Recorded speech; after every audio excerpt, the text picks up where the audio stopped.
সাথে যারা study partner আছে তাদেরকে আমরা চাইলে লিংকটা শেয়ার করতে পারি, যাতে করে তারাও ক্লাসটা করার মাধ্যমে উপকৃত হতে পারে। জি, আপনারা চাইলে লিংকটাকে তাদের মাঝে শেয়ার করতে পারেন, ফরওয়ার্ড করতে পারেন, যাতে করে সবাই ক্লাসটা থেকে উপকৃত হতে পারে। ধন্যবাদ ভাইয়া। Okay. So welcome to the Strategic Business Management and Leadership class. আমার অ্যাডভান্স লেভেলের হচ্ছে সব থেকে ইম্পর্টেন্ট যেটা কোর্স সেটা অ্যাকচুয়ালি হচ্ছে এসবিএম। কেন বলছি এই কথাটা, কারণ এসবিএম এর সাথে কেস স্টাডি একদম সরাসরি রিলেটেড, দুইটা একই টাইপের কোর্স। আর কর্পোরেট রিপোর্টিং হচ্ছে একটা সেপারেট ইন্ডিপেন্ডেন্ট কোর্স। ওকে, তো এসবিএম এর প্রিপারেশনের সাথে আমার দুইটার প্রিপারেশন একসাথে হয়ে যায়। ওইটার কারণে এসবিএমটার হচ্ছে গুরুত্ব একটু বেশি থাকা উচিত ওয়াইল টেকিং দ্য প্রিপারেশন। আর কম্পারেটিভলি হচ্ছে এসবিএমটা পাস করা সহজ। এসবিএম আর কেস স্টাডি এগুলো পাস করা ইজিয়ার দেন কর্পোরেট রিপোর্টিং। এই কারণেই হচ্ছে strategic business management and leadership কোর্সটা সবার সিরিয়াসলি নেওয়া উচিত, এবং খুব অল্প এফোর্ট দিয়ে, মানে মিনিমাম লেভেল অফ এফোর্ট দিয়ে আমরা এই কোর্সটা পাস করতে পারি। ওকে, তো আপনাদের কারোর যদি কোনো কিছু জানার থাকে regarding the strategic business management and leadership course, আমরা অলরেডি একটা ওরিয়েন্টেশন নিয়েছি এন্ড ওখানে আমরা অনেকগুলো কোয়েশ্চেন পেয়েছি। তারপরও ইন নেক্সট ফিউ মিনিটস আপনাদের যদি কোনো কিছু জানার থাকে স্পেসিফিক রিগার্ডিং এসবিএম, আমাকে কোয়েশ্চেন করলে আমি ট্রাই করবো অ্যান্সার দেওয়ার।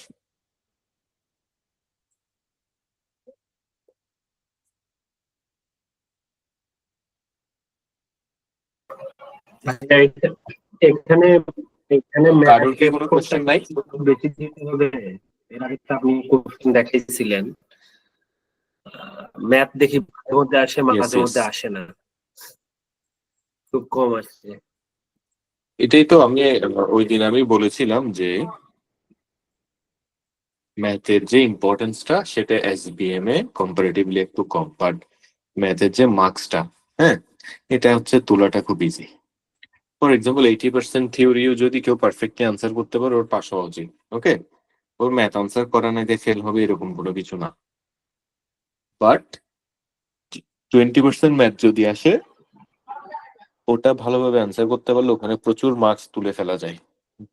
ওকে, কম্পেয়ার টু থিওরিস তো একটু মানে বেশি লিখতে হয়, অনেক কিছু চিন্তা করে লিখতে হয়। এখানে ম্যাথ হয়ে গেলে তো মার্কস। ওই জন্য হচ্ছে প্রিপারেশনটা এমন ভাবে নেওয়া উচিত যাতে বোথ সাইড কভার করা যায়, এন্ড সেটাই আমরা এখানে ট্রাই করব। আর কোনো কোয়েশ্চেন আছে কারো?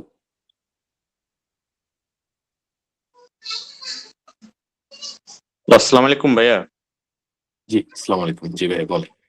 আমার শুধু এসবিএমটাই বাকি। আমি লাস্ট আপনার 8 টাইমস আপনার শুধু সি পাইতেছি সাবজেক্টটাতে। কয়বার? লাস্ট মানে আমি টোটাল 10 বার দিছি পরীক্ষা, 10 বার বা 11 বার দিছি। এর মাঝে লাস্ট 7 বারে আমার সি আসছে। আচ্ছা, শুধু একটা করছি বাকি? হ্যাঁ, আমার শুধু এসবিএমটাই বাকি।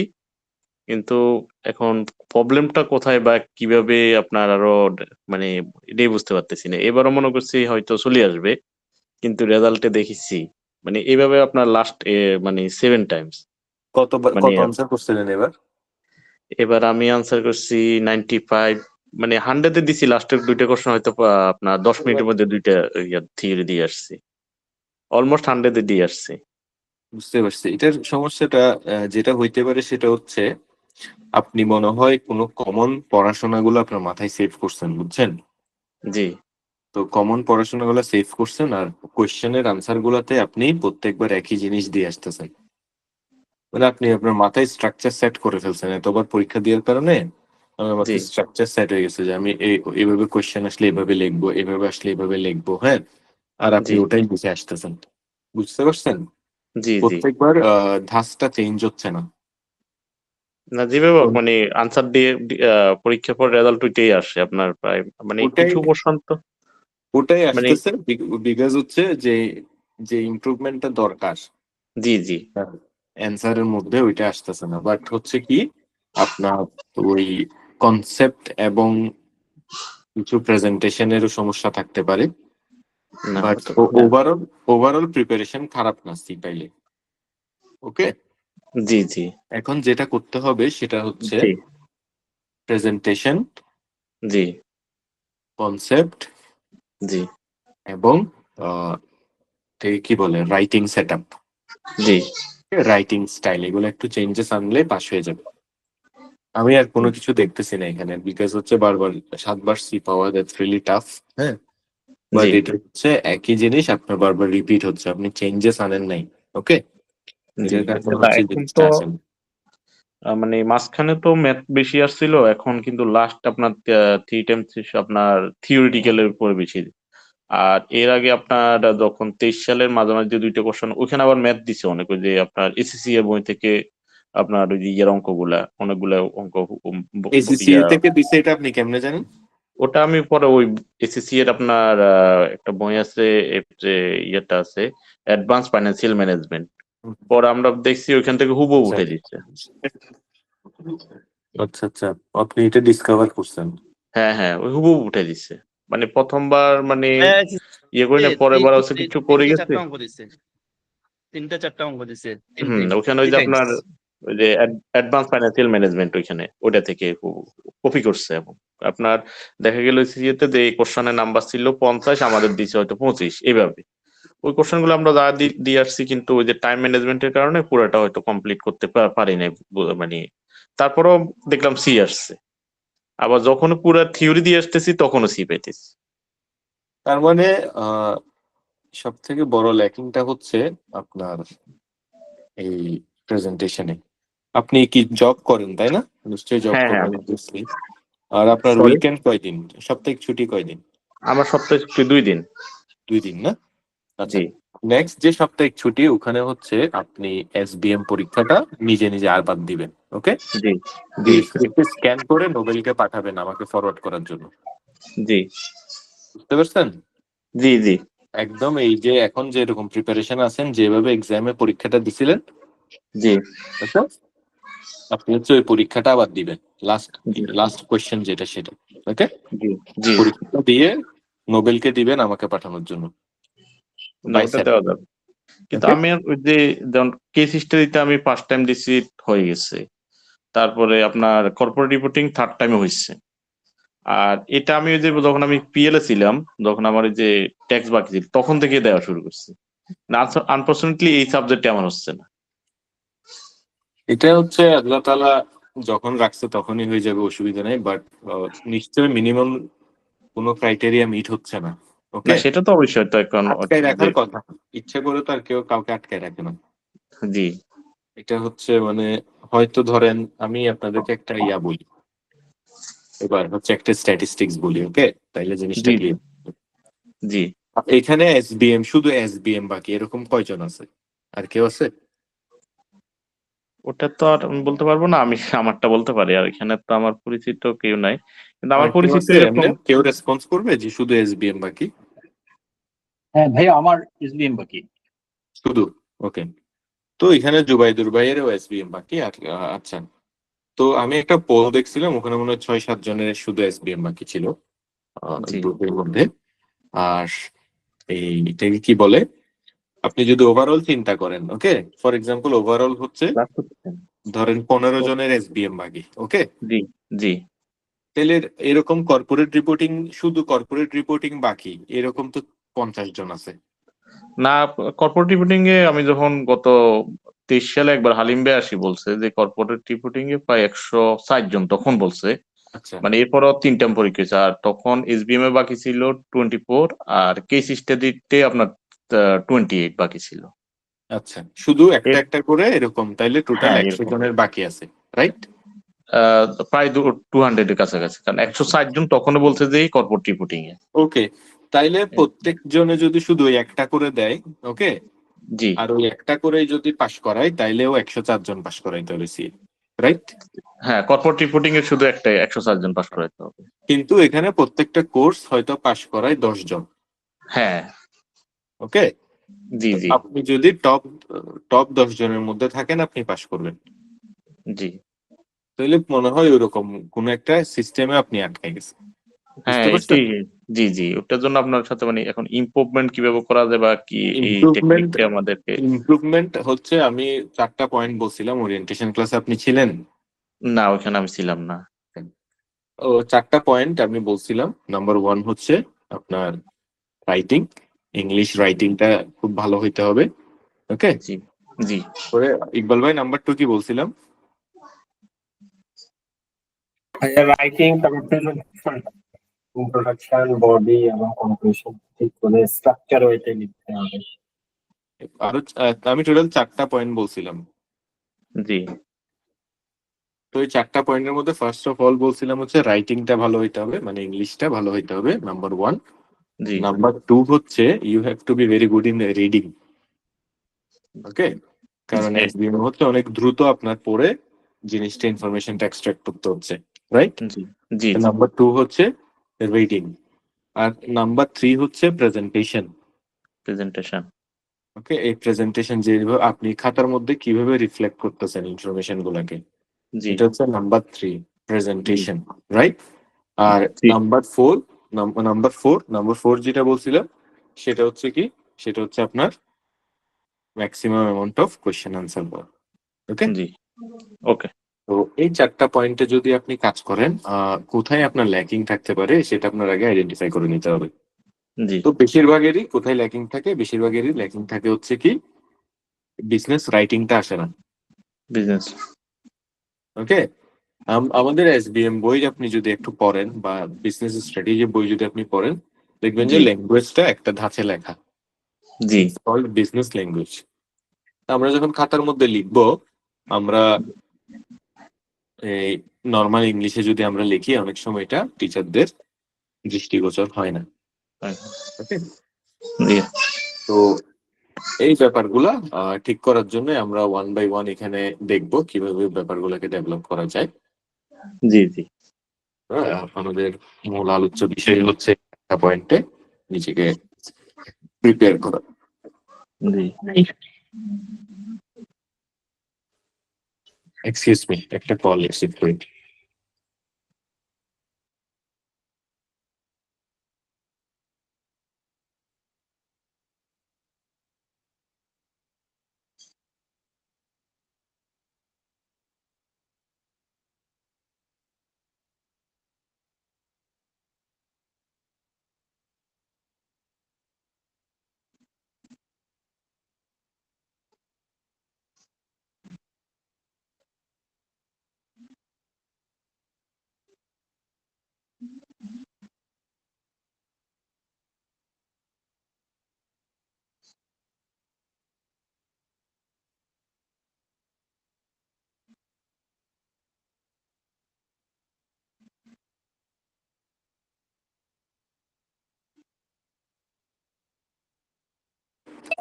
সরি, রিয়েলি সরি, অফিস থেকে একটা কল চলে আসছিল।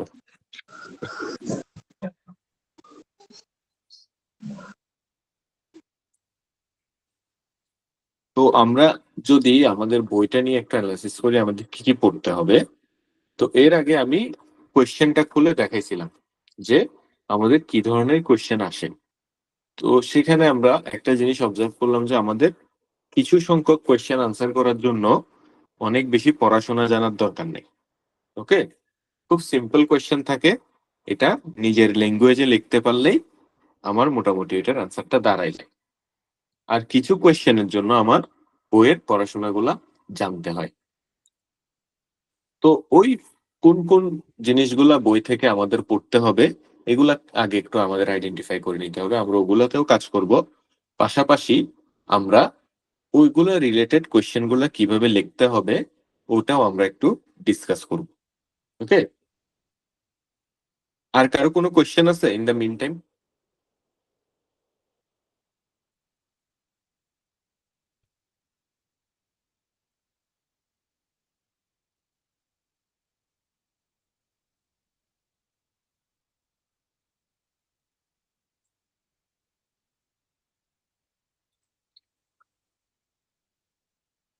আচ্ছা, আমরা তো সবাই অ্যাডভান্স লেভেলে আছি। ওকে, তো অ্যাডভান্স লেভেলে স্বভাবতই আমরা অনেক চড়াই উতরাই পার করে আসছি, আমরা অনেক বেশি ম্যাচিউর।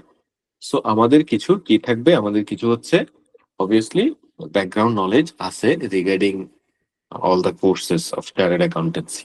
ওকে, তো আমাকে কেউ বলতে পারবে গোল কি আর অবজেক্টিভ কি একটা অর্গানাইজেশনের?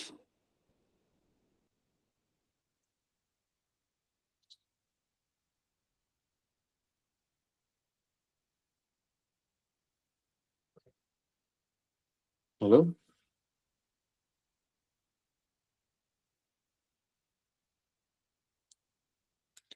কেউ কি বলতে পারবে, বা কেউ কেউ কি পার্টিসিপেট করতে চায়? হ্যাঁ, গোল হচ্ছে শর্ট টাইমে আমি কতটুকু অ্যাচিভ করতে চাই সেটা হচ্ছে গোল। আর অবজেক্টিভ হচ্ছে আমি একদম স্পেসিফিক, যেমন হচ্ছে আমার কোম্পানি 20% প্রফিট ইনক্রিজ করতে চায়, সেটা হচ্ছে আমার অবজেক্টিভ। গোল হচ্ছে শর্ট টার্ম নাকি? জি জি। এটা গোলটা হলো desired outcome for an hmm. Organization, আর অবজেক্টিভটা হলো গিয়ে ওই ডিজায়ার্ড মানে যে আউটকামটা আছে ওইটাকে মেজারেবল স্টেপ নিয়ে কিভাবে অ্যাচিভ করা যায় ওই গোলটা। Very good.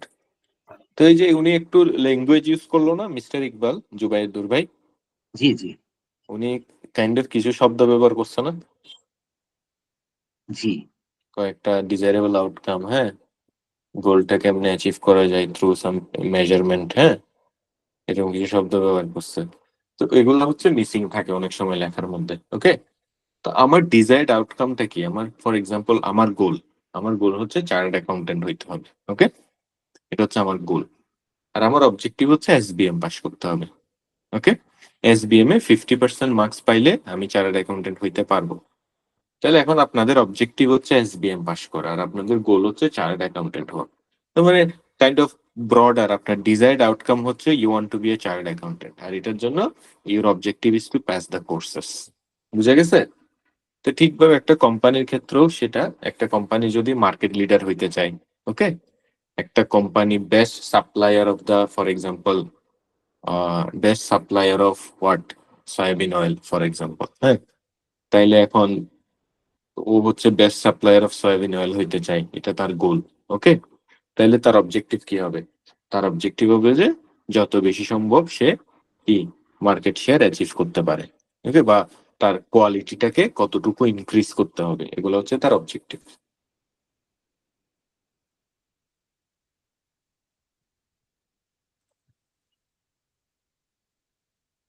তো একটা কেউ যদি একটা অবজেক্টিভ নেয়, ওকে, তার কিছু কোয়ালিটি অবভিয়াসলি মেনটেন করতে হবে।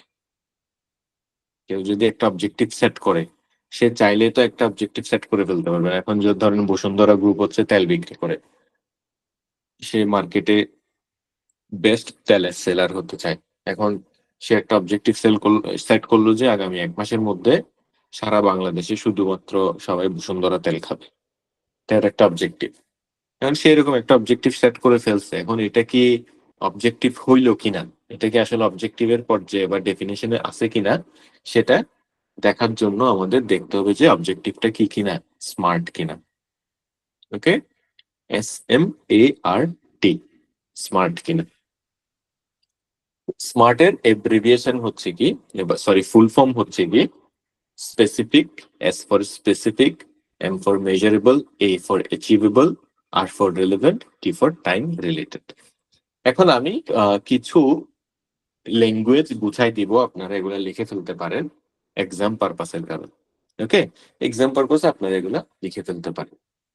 স্পেসিফিক মানে কি? স্পেসিফিক মানে হচ্ছে এটা টু দা পয়েন্ট হইতে হবে, অবজেক্টিভটা টু দা পয়েন্ট হইতে হবে, এটা ইজিলি আন্ডারস্ট্যান্ডেবল হইতে হবে। Okay, to the point and easily understandable হইতে হবে, এটা ফ্যাক্ট বেসড হইতে হবে। Okay, it should be fact based, মানে নন স্পেসিফিক বা আনস্পেসিফাইড কোনো কিছু অবজেক্টিভের মধ্যে আসবে না, ভ্যাগ কোনো কিছু অবজেক্টিভের মধ্যে আসবে না। আপনাকে যদি কেউ জিজ্ঞেস করে যে সিএ পাস করতে আপনার আর কয়টা কোর্স বাকি, আপনি কি বলতে পারবেন আমার 3-4টা কোর্স বাকি? এটা বলতে পারবেন কেউ?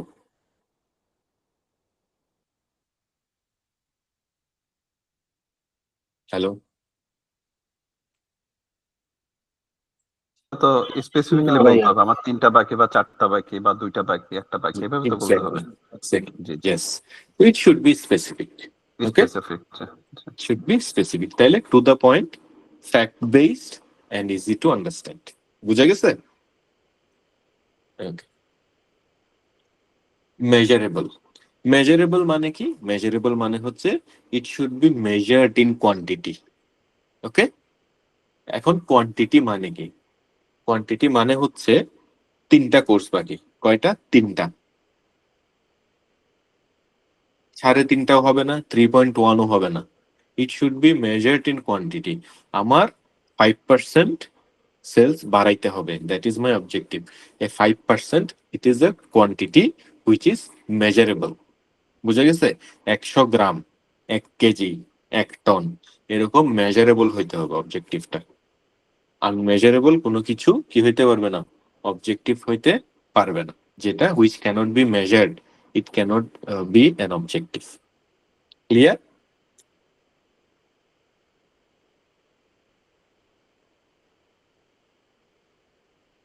Okay. Then achievable. Okay. এখন অ্যাচিভেবল কিনা এটা ডিপেন্ড করে হচ্ছে কিসের উপরে? এবিলিটির উপরে। এবিলিটি কি?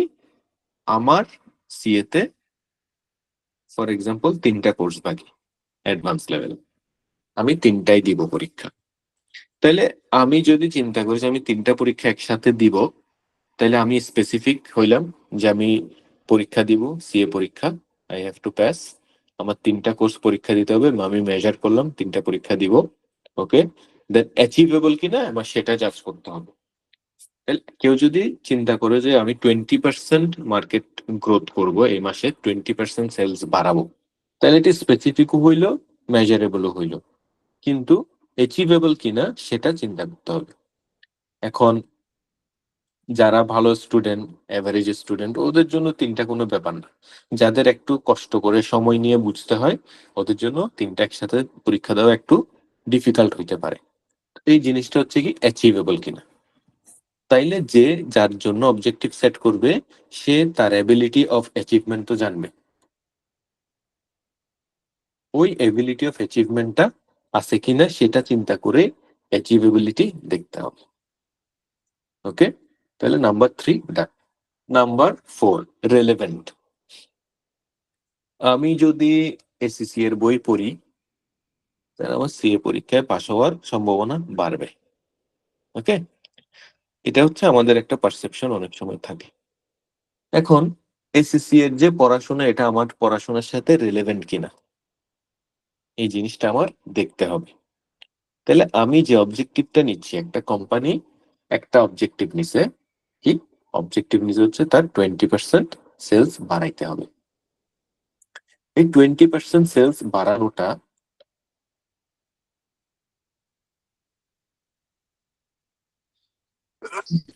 এই 20% সেলস বাড়ানোটা তার গোলের সাথে কি কিনা রেলেভেন্ট কিনা সেটা দেখতে হবে। তার গোল হচ্ছে কি best supplier in the country হওয়ার। ওকে, তাইলে সে যদি 20% সেলস বাড়ায় সেক্ষেত্রে তার প্রোডাক্টের ব্যক্তি আরো বেড়ে যাবে, সে best supplier in the country হওয়ার ইয়াতে প্রবাবিলিটিতে এক ধাপ আগাই যাবে, ফুটপ্রিন্টে এক ধাপ আগাই যাবে। তাহলে এটা হচ্ছে তার জন্য একটা relevant objective. Say best supplier in the country হইতে চায়। ওকে, বাট সে গোল নিচ্ছে কি, সে তার অবজেক্টিভ নিছে কি, অবজেক্টিভ নিছে হচ্ছে সেটার জন্য তার best supplier of the soybean oil হবে সে কান্ট্রিতে। বাট সে অবজেক্টিভ নিছে কি, তাইলে আমার এই বছর বাংলাদেশ ক্রিকেট দলকে 50 কোটি টাকা ফান্ডিং করতে হবে, এটা হচ্ছে তার অবজেক্টিভ। তাইলে কোথায় তার গোল, কোথায় তার অবজেক্টিভ, এটার কোনো রেলেভেন্স আছে? নাই। তাইলে গোলের সাথে সামঞ্জস্যতা থাকতে হবে আমার অবজেক্টিভটার, আর অবভিয়াসলি টাইমলি হইতে হবে ব্যাপারটা। যখন যে ডিসিশনটা নিবেন ওইটা টাইমলি হইতে হবে। আমি চার্টার্ড অ্যাকাউন্টেন্ট হইতে চাই, আমার গোল, আমার অবজেক্টিভ, আমার এসবিএম পাস করতে হবে। কখন পাস করতে হবে? ইন নেক্সট মার্চ এপ্রিল সেশনে পাস করতে হবে। এই যে মার্চ এপ্রিল সেশনটা ডিফাইন করলেন, that is your time related বা টাইমলি। এভাবে increase the sales by 5% in next 2 months. Okay, এটা একটা time related objective. Okay, reduce the production cost by 3% in the next 3 months. এটা হচ্ছে একটা টাইম রিলেটেড অবজেক্টিভ। তাইলে আমার স্মার্ট অবজেক্টিভ ডিফাইন করার জন্য আমার যে পাঁচটা ক্যাটাগরি আছে, এই ক্যাটাগরি গুলো আমাদের আগে বুঝতে হবে। এখন যদি পরীক্ষায় একটা কোয়েশ্চেন আসে যে পরীক্ষায় ধরেন কেসটা দিলে এরকম যে কোম্পানি তার ম্যানেজমেন্ট তারা অবজেক্টিভ সেট করতেছে, অবজেক্টিভ সেট করার পরে এটার অ্যাচিভেবিলিটি কতটুকু, ওকে, বা এটা আপনাকে একটু অ্যাসেস করতে বলছে যে অবজেক্টিভটা ঠিক আছে কিনা, এভাবে আপনাকে জাজ করতে বলছে, বা ওর অবজেক্টিভ যে সেট করছে এটার উপরে আপনাকে কমেন্ট করতে বলছে, বা অবজেক্টিভ রিলেটেড কোনো ইনফরমেশন কেস স্টাডিতে আছে, এই রিলেটেড কোনো কোয়েশ্চেন আপনার কাছে আসছে, আপনি অবভিয়াসলি এই প্রত্যেকটা সিনারিওতে স্মার্ট ইউজ করে আপনি কি করতে পারবেন, অ্যান্সার করতে পারবেন। এই পাঁচটা ক্যাটাগরিতে ওই অবজেক্টিভটাকে জাজ করবেন, জাজ করে যদি দেখেন যে এই পাঁচটা ক্যাটাগরির সাথে ওইগুলা যায়, তাইলে আপনি ওই অবজেক্টিভের পক্ষে লিখবেন, নাইলে ওই অবজেক্টিভের বিপক্ষে লিখবেন। এইভাবে হচ্ছে যে কোনো একটা মডেলকে আপনি একটা কোয়েশ্চেনের মধ্যে ঢুকাই দিতে পারবেন উইথ ইউর অ্যানালিসিস। ওকে,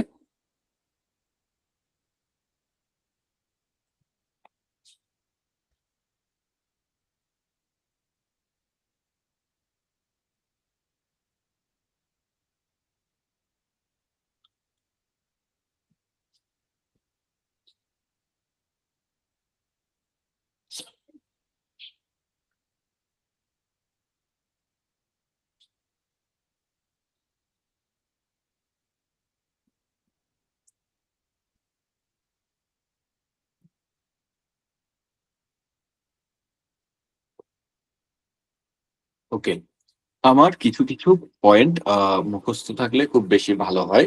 সেগুলো হচ্ছে কি আমার ভ্যালু ড্রাইভার্স গুলো, কারণ স্ট্র্যাটেজিক বিজনেস ম্যানেজমেন্টে বা বিজনেস ম্যানেজমেন্ট রিলেটেড কোনো একটা কোয়েশ্চেন যখন আপনি অ্যান্সার করতে যাবেন, আপনার অবভিয়াসলি স্পেসিফিক একটা কোম্পানির কি বলে এটাকে, একটা কোম্পানির ফাংশনালিটি নিয়ে কথা বলতে হবে।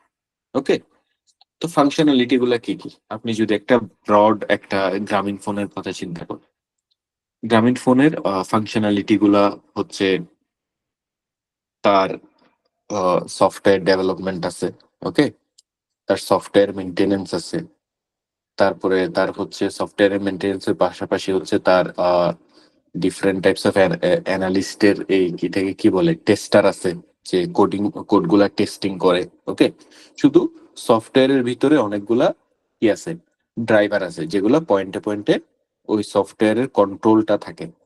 এভাবে যদি আপনি হচ্ছে ওভারঅল ফাইন্যান্সিয়াল টিম নিয়ে চিন্তা করেন, গ্রামীণ ফোনের যদি ফাইন্যান্স টিম নিয়ে চিন্তা করেন, হ্যাঁ, ফাইন্যান্স টিমের মধ্যে ফর এক্সাম্পল এটাকে কি বলে, ধরেন ডেটা এন্ট্রিতে ওদের তো কমপ্লিটলি সিস্টেম জেনারেটেড, লোকাল কোম্পানিগুলোতে তো সিস্টেম জেনারেটেড না, এখানে 10 জনে মিলে কাজ করতেছে অ্যাকাউন্টিং, ওখানে দেখা যাচ্ছে এতই বেশি সিস্টেম ইন্টিগ্রেটেড যে 1 জন বা 2 জন দিয়েই ওদের অ্যাকাউন্টিং এর যে অনেক বড় একটা এরিয়া ওরা প্রসেস করে ফেলতে পারতেছে, তাইলে ওরা একটা ম্যাসিভ ভ্যালু ড্রাইভারে কাজ করছে। ওকে, এভাবে প্রোডাকশনে অনেকগুলা ভ্যালু ড্রাইভার আছে, মানে ওই ভ্যালু ড্রাইভার গুলা কিভাবে আইডেন্টিফাই করতে হবে, এটা হচ্ছে প্রত্যেকটা অপারেশনের ইনডেপথ আন্ডারস্ট্যান্ডিং এর উপর ডিপেন্ড করবে।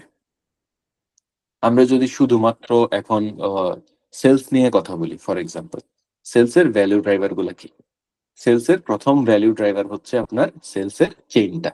ওকে, চেইনটা কতটুকু ব্যাপ্তি আছে, আপনার আপনার রিচ কতটুকু। বড় বড় কোম্পানির একদম দেশের প্রত্যেকটা থানাতে হচ্ছে ওদের কি আছে, সেলসম্যান আছে বড় কোম্পানিগুলো। ওকে, তাহলে এদের ব্যাপ্তি বা এদের সেলস এর চেইনটা হচ্ছে সারা দেশে ছড়ানো। আবার বিভিন্ন কোম্পানি হচ্ছে 64টা জেলাতেও আপনি পাবেন না, কয়েকটি স্পেসিফিক জেলা নিয়ে কাজ করো, তাইলে এটা হচ্ছে একটা ভ্যালু ড্রাইভার। সেকেন্ডলি হচ্ছে কি, সেকেন্ডলি হচ্ছে কমিউনিকেশন অফ দ্য ইনফরমেশন, কত ফাস্ট এই চেইনে হচ্ছে আপনি কি করতে পারেন, ইনফরমেশনটাকে কমিউনিকেট করতে পারেন। এটা হচ্ছে সেকেন্ড একটা ভ্যালু ড্রাইভার। আর থার্ড ভ্যালু ড্রাইভার হচ্ছে কি, এই যে এতগুলা রিসোর্স পার্সন আপনার আছে সেলস টিমের, এই রিসোর্স পার্সন গুলা কি আপনার নিজস্ব, নাকি এগুলো আপনার থার্ড পার্টি থেকে হায়ার করা? এটা হচ্ছে একটা, এখানে একটা ভ্যালু ড্রাইভারের কাজ আছে। যে আপনার যদি নিজস্ব হয়, ওদেরকে আপনি অনেক বেশি বেনিফিট দিতে হবে। আর যদি থার্ড পার্টি থেকে হায়ার করা হয়, তাহলে আপনি অনেক কম বেনিফিট দিয়ে বেশি কাজ করাই নিতে পারবেন। এখানে একটা ভ্যালু ড্রাইভার আছে।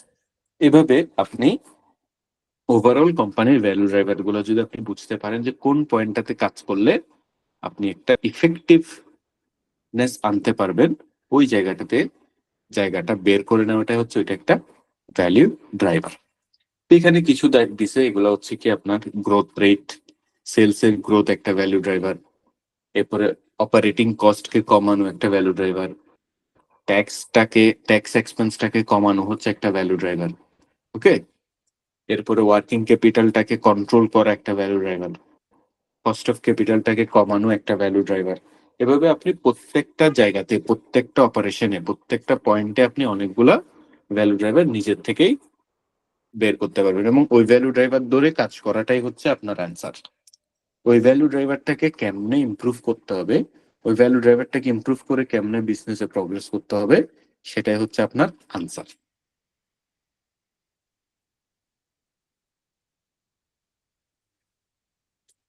আপনারা একটু প্রত্যেকটা জিনিস একটু লেখিয়েন, আর যদি কোনো কিছু না বুঝেন বা কোনো কিছু অ্যাড করতে চান, অবভিয়াসলি আপনারা আমার সাথে ডিসকাস করবেন ব্যাপারটা নিয়ে। ওকে, এমন না যে অনেক বেশি মানে এটা কি শুনতেছেন, শুনতে শুনতে তো একটা জায়গায় গিয়ে বোর হয়ে যাবেন। আপনারা যদি আমার সাথে পার্টিসিপেট করেন, তাহলে ক্লাসটা বোরিং হবে না। ওকে, কারো কোনো কোয়েশ্চেন আছে এগুলাতে? না,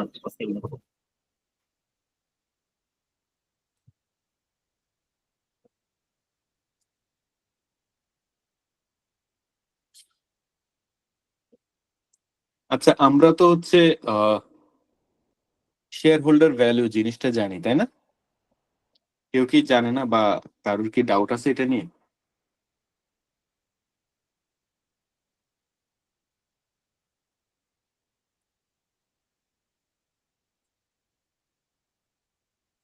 আমার কোম্পানির একদম ক্লাস 9 থেকে আমরা জানি আমাদের হচ্ছে কোম্পানির গোল হবে কি,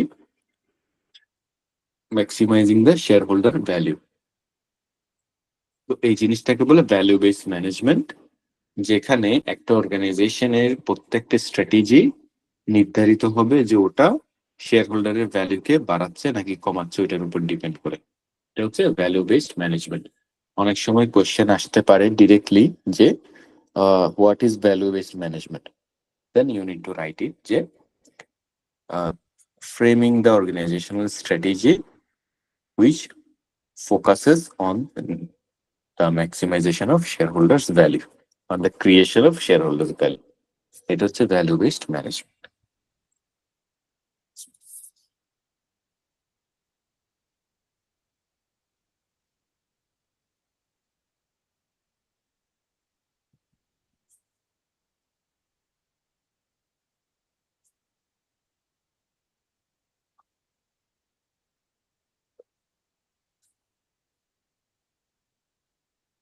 আচ্ছা, এখন আমার প্রত্যেকটা বিজনেসেই হচ্ছে আমার দুই ধরনের অ্যানালিসিস থাকে।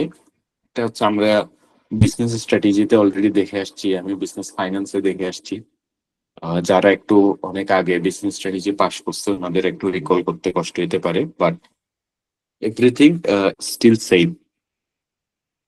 আমি যখনই একটা অর্গানাইজেশনের জন্য একটা স্ট্র্যাটেজি ফর্মুলেট করব, আমার অবভিয়াসলি দুই ধরনের অ্যানালিসিস করতে হবে।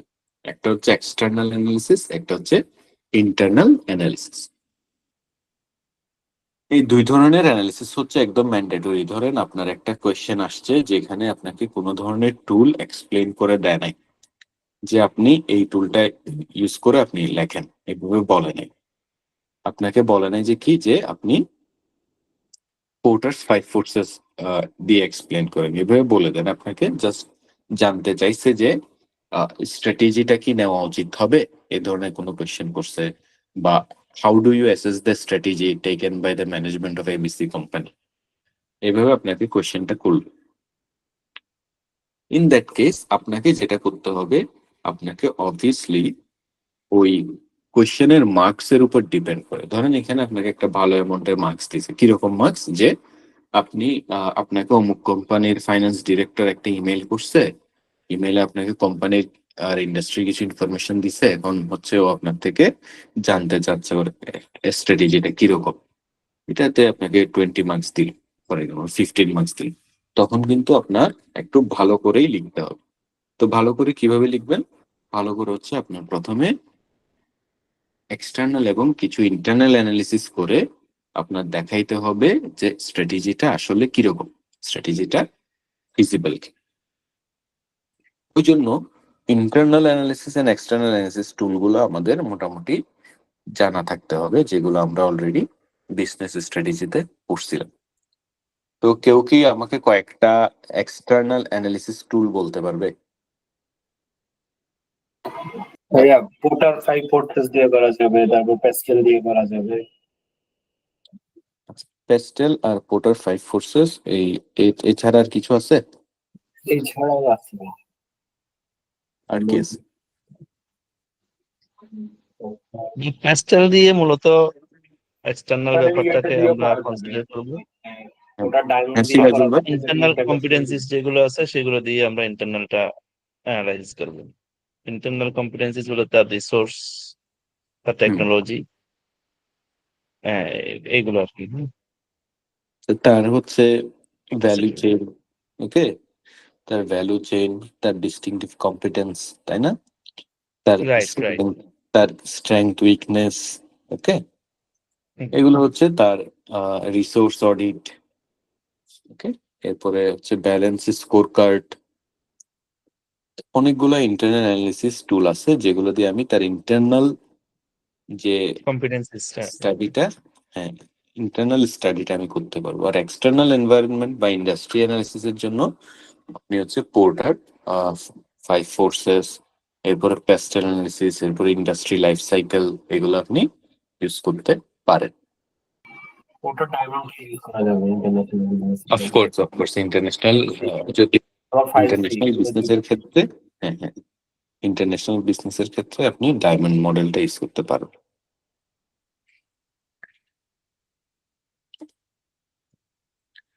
এখন এই যে মডেলগুলা, এগুলো সম্পর্কে আমাদের কিছু লিমিটেশনস আছে। লিমিটেশনস গুলো কি কি? আমরা আসলে মডেলগুলো মুখস্থ করি, মুখস্থ করে এগুলাকে আমরা এক্সপ্লেন করার ট্রাই করি। যে ফর এক্সাম্পল আমি দেখলাম প্যাস্টেল কি, প্যাস্টেল অ্যানালিসিস হচ্ছে করতে হবে, তো প্যাস্টেলে পি ফর পলিটিক্যাল, তো পি মানে পলিটিক্যাল ফ্যাক্টর বোঝায়। পলিটিক্যাল ফ্যাক্টর আমরা 4-5টা মুখস্থ করে নিয়ে যাই, এগুলো মোটামুটি ঘুরাই পেঁচাই লিখে দিয়ে চলে আসি, যেটা হচ্ছে ইউজুয়াল সবাই করে আর কি। যেটা দেখলাম যে কমন কিছু পলিটিক্যাল, কমন কিছু এনভায়রনমেন্টাল, কমন কিছু হচ্ছে আপনার টেকনোলজিক্যাল, টু মানে কি বলে টেকনোলজিক্যাল পয়েন্টস, হ্যাঁ, এগুলো মুখস্থ করে নিয়ে যায়। তারপরে কেসের সাথে কোনো মিলটিল না লিখে মোটামুটি লিখে দিয়ে চলে আসে। এইভাবে করলে আপনার কাঙ্ক্ষিত মার্কসটা আসবে না। অ্যাবসলিউট মার্কস পাওয়ার জন্য, অ্যাবসলিউট তো পাওয়া সম্ভব না, মানে ভেরি গুড মার্কস পাওয়ার জন্য আপনার হচ্ছে মডেলটাকে এমন ভাবে লিখতে হবে যেটা আপনার কেসটাকে রিফ্লেক্ট করবে। আপনার কেসটার একটা সামারি দাঁড়ায় যাবে কিসে? আপনার অ্যান্সারের মধ্যে। তখনই হচ্ছে আপনি ভালো একটা মার্কস পাবেন। তার মানে কি? তার মানে হচ্ছে you need to develop a story from your case. আপনার কেসটা হচ্ছে একটা বড় একটা রাইট আপ, বড় একটা ডেটা, সেখান থেকে আপনি ইনফরমেশন কালেক্ট করবেন, ওকে, ইনফরমেশন কালেক্ট করে এটাকে একটা স্টোরিতে কি করবেন? প্রেজেন্ট করবেন। তো এখানে আমি খুব বেসিক ভাবে বলবো না, আমি একটু মানে ভালোভাবেই বোঝানোর ট্রাই করব যে প্যাস্টেল অ্যানালিসিসটা আসলে কিভাবে লিখতে। তো তো প্রথমেই ধরেন আপনাকে বললো যে এক্সটার্নাল অ্যানালিসিস করতে একটা বিজনেস। এক্সটার্নাল অ্যানালিসিসটা করতে যাই আপনি অবভিয়াসলি প্রথমে আপনার মাথায় আসবে হচ্ছে let's do a PESTEL analysis. Okay, PESTEL analysis এখন করার জন্য you need to know what is PESTEL. পেস্টালটা ডেভেলপ করা হয়েছিল যে টু নো অ্যাবাউট দ্য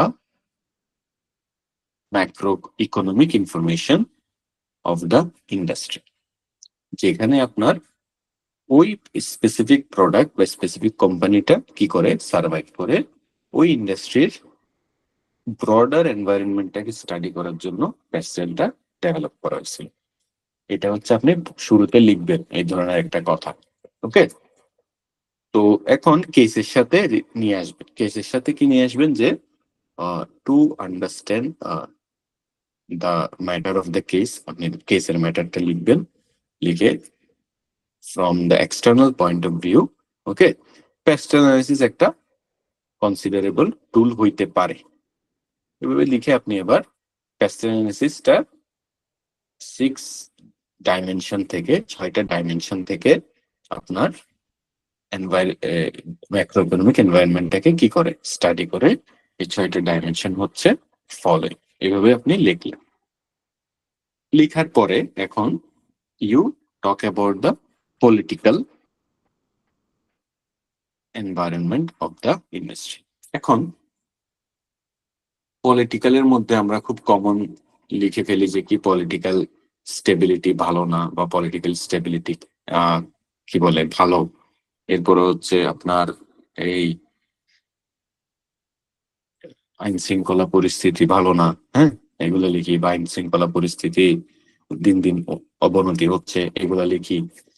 এরপরে হচ্ছে আপনার গভর্নমেন্ট ইনস্টেবল হইলে পলিসি যেগুলো আসে এগুলো হচ্ছে মানে এগুলোর কোনো স্টেবিলিটি থাকার প্রবাবিলিটি থাকে না, এগুলো পরে যায় ম্যাজিক চেঞ্জ আসতে পারে।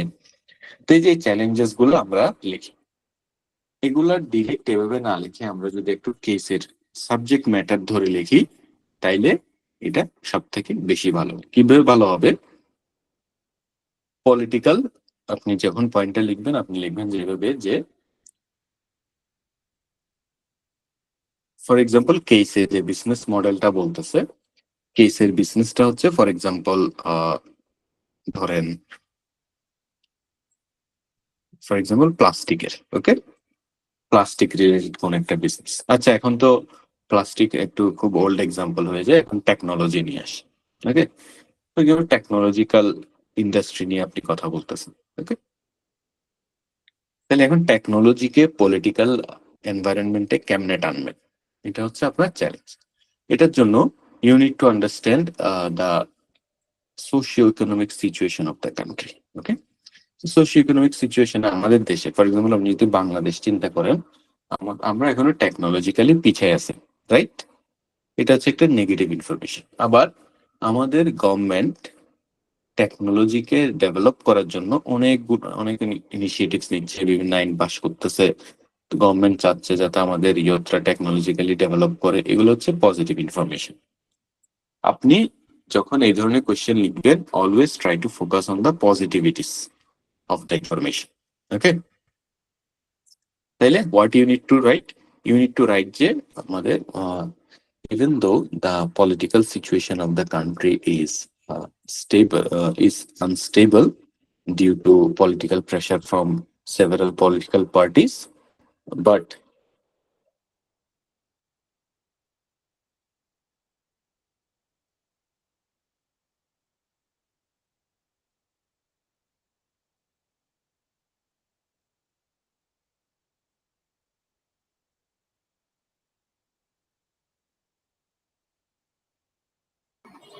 ভাইয়া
হ্যালো,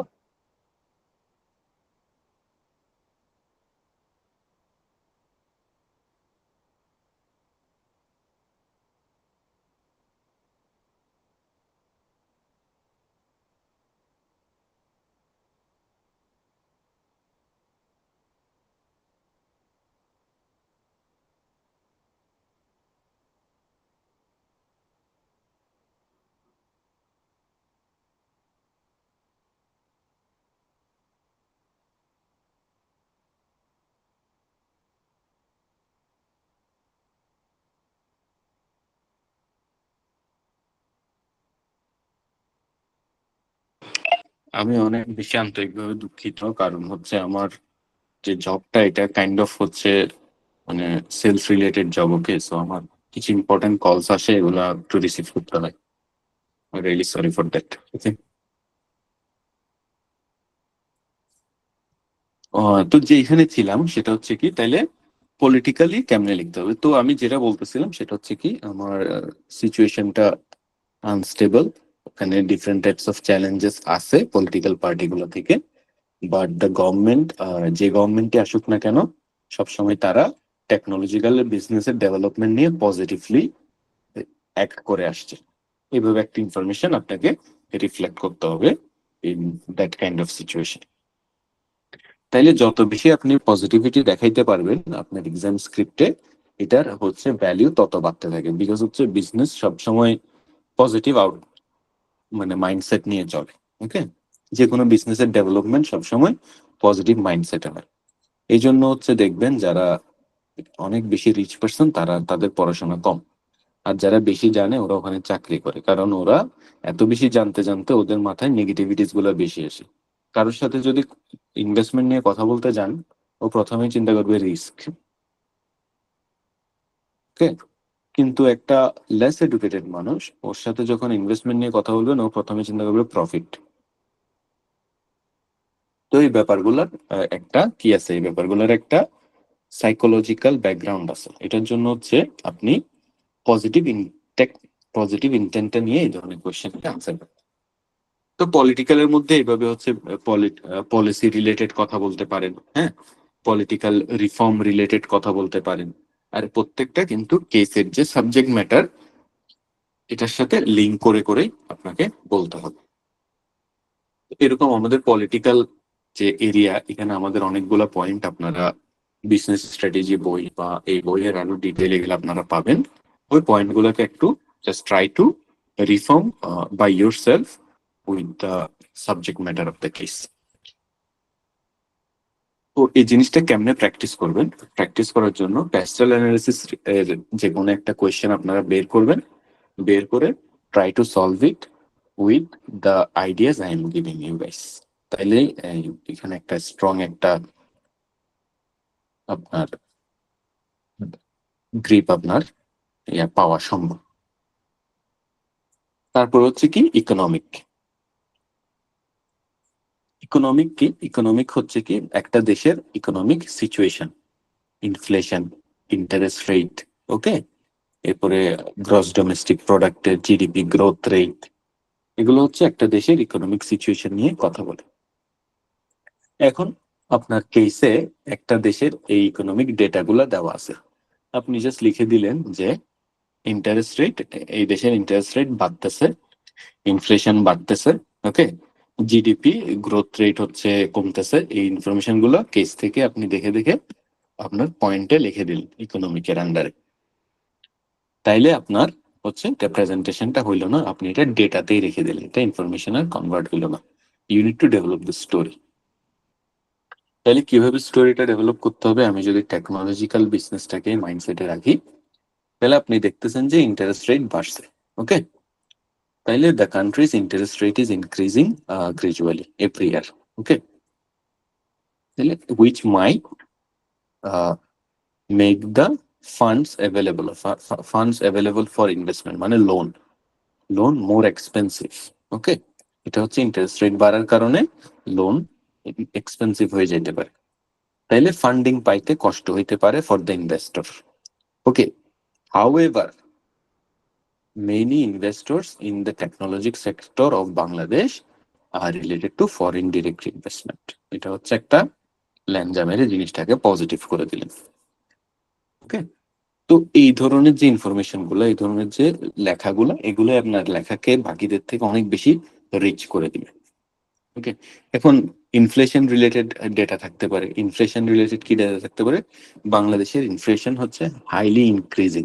ওকে, ইনফ্লেশন ইনক্রিজ করার কারণে আপনার কি হয়? ইনফ্লেশন ইনক্রিজ করলে মানুষের প্রাইস লেভেল বেড়ে যায়। ইনফ্লেশনের কারণে প্রাইস লেভেল বেড়ে গেলে মানুষের কাছে টেকনোলজিক্যাল প্রোডাক্ট গুলার প্রায়োরিটি কমে যায়, কারণ তখন ডেইলি কমোডিটিস গুলো মোর এক্সপেন্সিভ হয়ে যায়, মানুষের ফোকাস ওদিকে চলে যায়। তো টেকনোলজিক্যাল প্রোডাক্ট গুলা কি করতে পারে না ওরা ডেভেলপ করতে, বা ওগুলা তারা আর কিনে জিনিস এফোর্ড করতে পারে না। এটা হচ্ছে এখানে নেগেটিভিটি। ওকে, তো এটার ইয়াটা কি? এটার ইয়াটা হচ্ছে কি, এটাকে পজিটিভ কেমনে বানাবেন?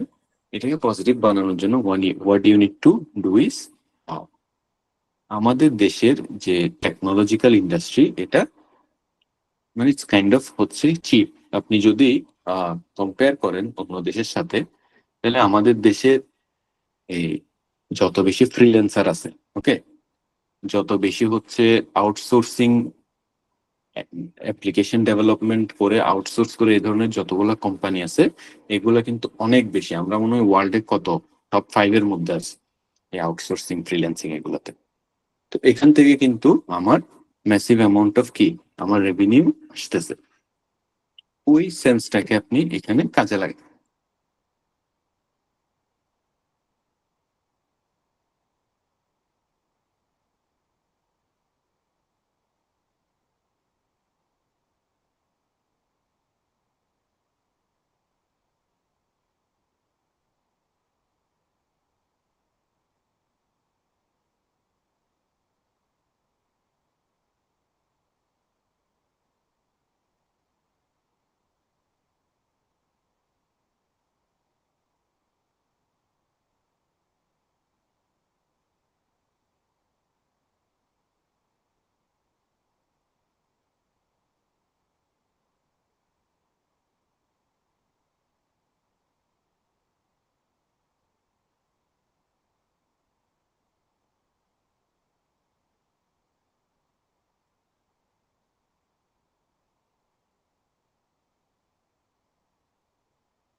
আজকে একটু বেশি ইস্যু হচ্ছে, হোপফুলি আর হবে না in the next 30 minutes.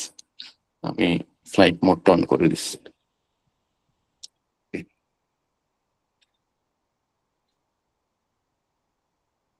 Socio cultural যদি আসি, সোশো কালচারালে আমার সব থেকে বেশি যে ইয়াটা হচ্ছে, এটা হচ্ছে আমার ডেমোগ্রাফিক সেট আপটা কিরকম। ওকে, আমার কাস্টমারদের এজ কত, ওকে, এদের হচ্ছে চাহিদা কিরকম, কোন এরিয়ার মানুষ কিরকম চাচ্ছে। তো এই ব্যাপারগুলো হচ্ছে সোশিও কালচারাল এরিয়াটাতে আলোচনা করা হয়। এখন আপনার প্রোডাক্টের সেগমেন্ট অনুযায়ী আপনি এখানে কথা বলতে হবে। আপনার সোশিও কালচারের ইনফরমেশন গুলো ফর এক্সাম্পল দিছে যে নিম্নয়ের মানুষজন বেশি, ওকে, এরকম একটা ইনফরমেশন দিল। তারপরে দিল হচ্ছে ওই এলাকার মানুষ হচ্ছে ধরেন এই টেকনোলজি নিয়ে অত বেশি এডুকেটেড না, ওকে, এই ধরনের ইনফরমেশন দিল। তখন এডুকেটেড না, নিম্নয়ের মানুষজন বেশি, এগুলা আপনি ডিরেক্ট লিখে দিলেন, এইভাবে হবে না।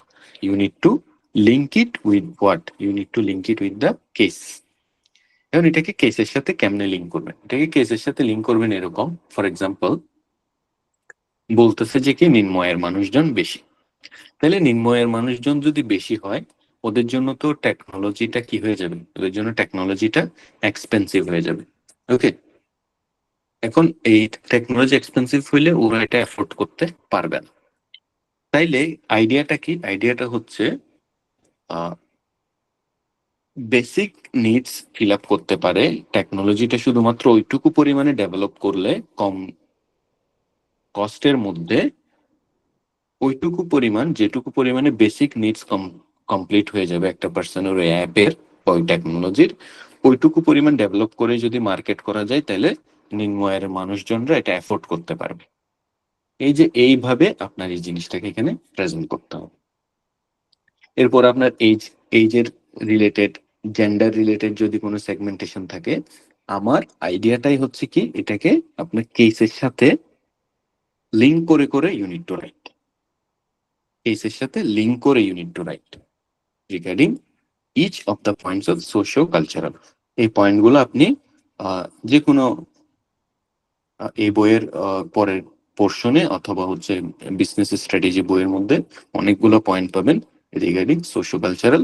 মেইন কয়েকটা পয়েন্ট হচ্ছে আপনার ডেমোগ্রাফিক সেগমেন্টস, এরপরে income level of the people, literacy level of the people of that area, এরপরে এদের জেন্ডার, এগুলো হচ্ছে সোশিও কালচার। এরপরে টেকনোলজিক্যাল, তো আমাদের তো কেসের মেইন সাবজেক্ট ম্যাটারই হচ্ছে টেকনোলজি। তাহলে একটা দেশের টেকনোলজিক্যাল এনভায়রনমেন্টটা কেমন এটা বোঝা যায় কিসের দিকে, ওই দেশের টেকনোলজিক্যাল ডেভেলপমেন্টের দিকে তাকাইলেই বোঝা যায়। তো আমাদের দেশের টেকনোলজিক্যাল ডেভেলপমেন্টে যদি আপনি তাকান, তাহলে গত 10 বছরে তো ভালো ইমপ্রুভ করছে, রাইট? টেকনোলজিক্যাল অনেকগুলো নতুন সেক্টর আসছে, এটা একটা ইনফরমেশন। ওই সেক্টর গুলো আসার পিছনে আপনার ড্রাইভার হচ্ছে ফরেন ডিরেক্ট ইনভেস্টমেন্ট আসছে অনেকগুলা। আমাদের এখানে মানুষজন আপনার টেকনোলজিক্যাল এডুকেশনের দিকে অনেক বেশি মানে ইন্টারেস্টেড, এবং শেখার পরে তারা নিজেরাই কোনো কিছু করার চেষ্টা করতেছে। ওকে, আর নিউ টাইপস অফ ইনোভেশন মানে বাংলাদেশে এখন খুব কমন। তো এই ইনফরমেশন গুলো আপনার হয়তো দেওয়া থাকবে কেসের মধ্যে রিগার্ডিং দ্য ইন্ডাস্ট্রি, বা আপনার আশেপাশের এনভায়রনমেন্ট থেকে আপনার কাছে জানা থাকবে। এখন এই ইনফরমেশনটাকে you need to relate with the case. For example, এভাবে বলতেছে যে আমাদের দেশের এই টেকনোলজিক্যাল গ্রোথটা এখন মানে ডে বাই ডে গ্র্যাজুয়ালি বাড়তেছে, তাইলে this is a positive sign for your case. আপনার কেসের সাবজেক্ট ম্যাটারের সাথে এটার রিলেশনটা পজিটিভ।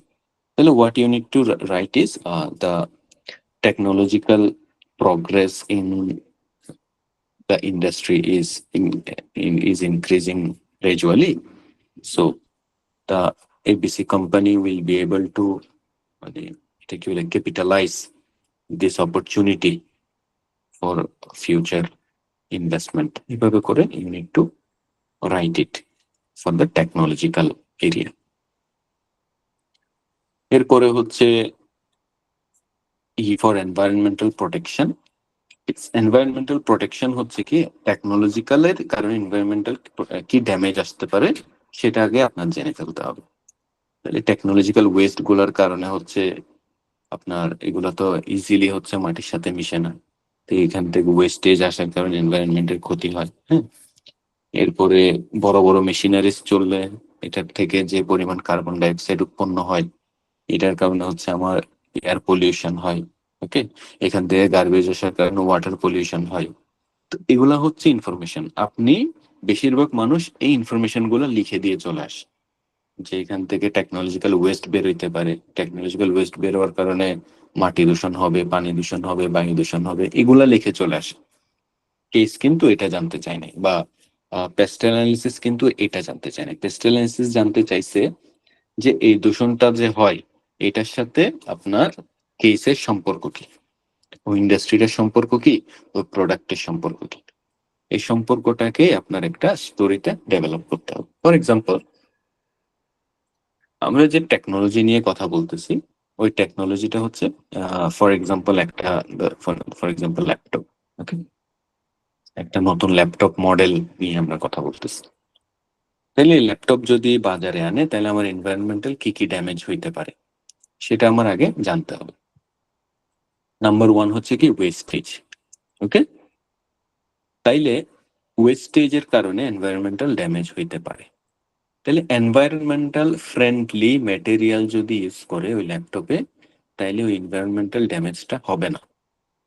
ওকে, ওই এনভায়রনমেন্টাল ফ্রেন্ডলি যে ম্যাটেরিয়াল এটা নিয়ে আপনার এখানে কথা বলতে হবে এনভায়রনমেন্টাল প্রোটেকশনে। ওকে, তার মানে কি, তার মানে লেখাটা লিখতে হবে এরকম যে production of laptops might generate scraps which can pollute the soil, water, and air quality of that area. Okay. However,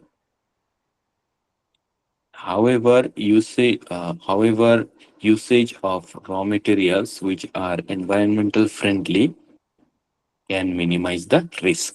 এভাবে করে আপনি ক্যান মিনিমাইজ দ্য ড্যামেজ, এভাবে করে আপনি একটা ল্যাচ লাগাই দিতে হবে পরের সামনের কথাটাকে পজিটিভ করে দেওয়ার জন্য। এরপরে হচ্ছে কি লিগ্যালে সব ধরনের ইস্যুস আসবে যেগুলা rules and regulations related. Rules and regulation মানে আইন রিলেটেড যত ম্যাটার আছে সেগুলো হচ্ছে লিগ্যালে আসবে। ফার্স্ট ম্যাটারটা কি? ফার্স্ট ম্যাটারটা হচ্ছে ধরেন টেকনোলজিক্যাল আইন। ওকে, আমাদের এখানে ডিজিটাল সিকিউরিটি অ্যাক্ট আছে, এরপরে information and communication technology ICT act আছে।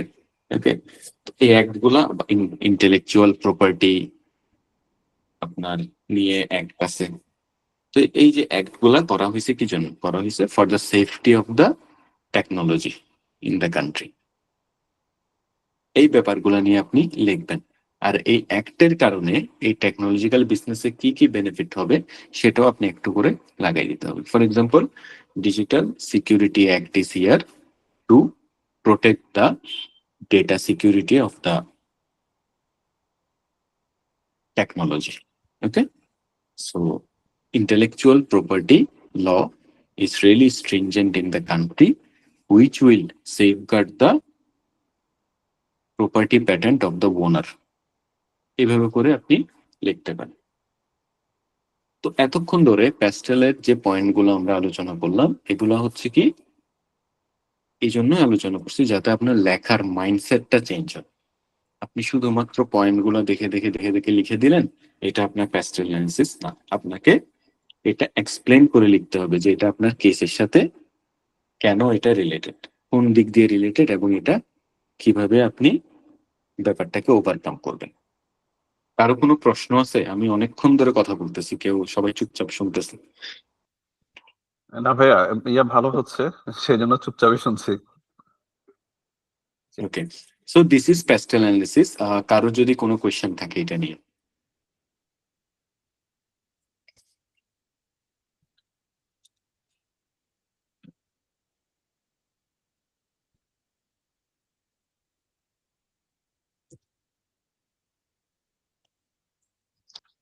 ভাইয়া আপনি বারবার বলতেছিলেন যে যাতে লিঙ্ক আপটা হয়, হ্যাঁ, যে Yes. পেস্টের সাথে আপনি আমাদের যে উইকনেসটা অবশ্যই অ্যাড্রেস করছেন।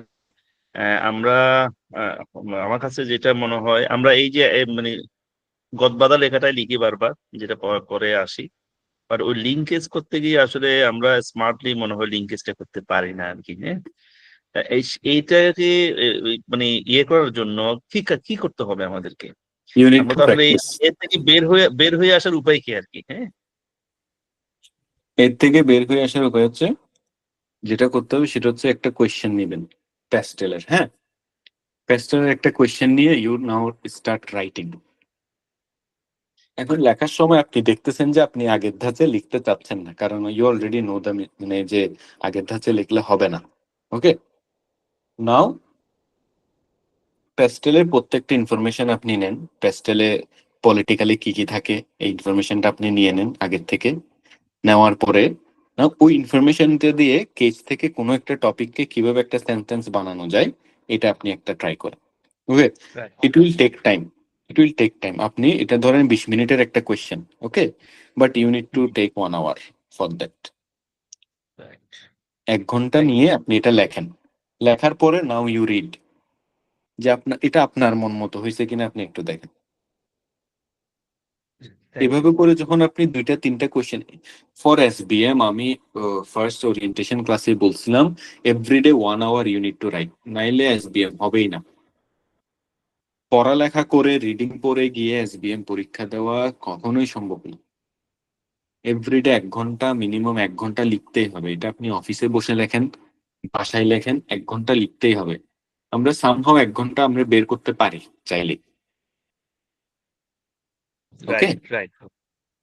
1 ঘন্টা আপনি লিখবেন। এভরিডে।